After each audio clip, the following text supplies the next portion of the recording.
Ayan, nilagyan niya ng ganyan. Ganyan kadami. Yan yung ginawa niya. Ganyan daw ginagawa niya. Ganyan ginawa ni Pukirat. Ayan. Parang masarap naman siya. Try natin, guys. Isa pa. Yum. Guys, may nag-comment sa pakwan video ko. Ang sabi niya, try mo yung ginawa ni Pukirat sa watermelon, yung may Milo at gatas. Tingnan natin kung masarap ba. Okay, sige, try natin. Kunin muna natin yung watermelon ko. Wait lang. Kunin na natin.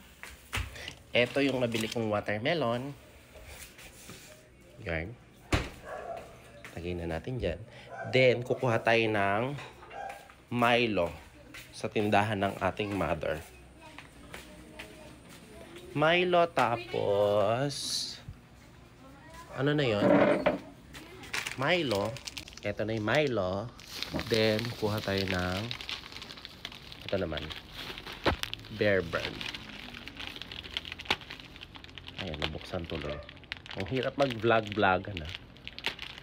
Ayan, guys. Kaso nabuksan na siya. Ayan, meron na tayong Milo and Bear Brand.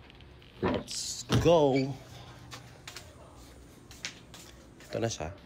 Ito yung baby ko. Tuting.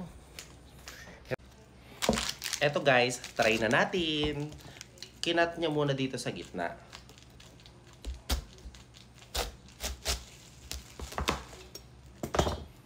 Wow, super pula. Yummers. Wait lang guys, kuha lang kutsara.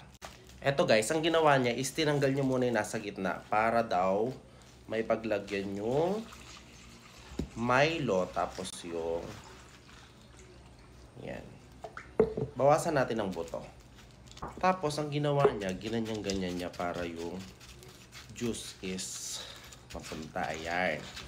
Lapit ko kayo, ha? Tapos, buksan natin yung Milo.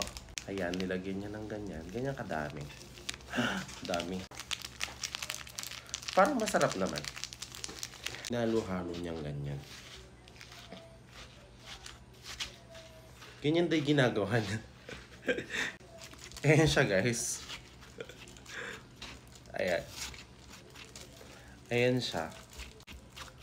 Diba? Parang masarap naman siya. Try natin, guys.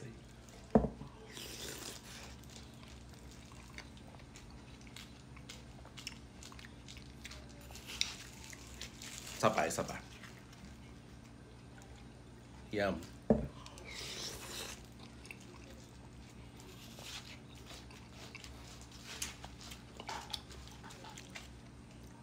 Guys, ang sarap.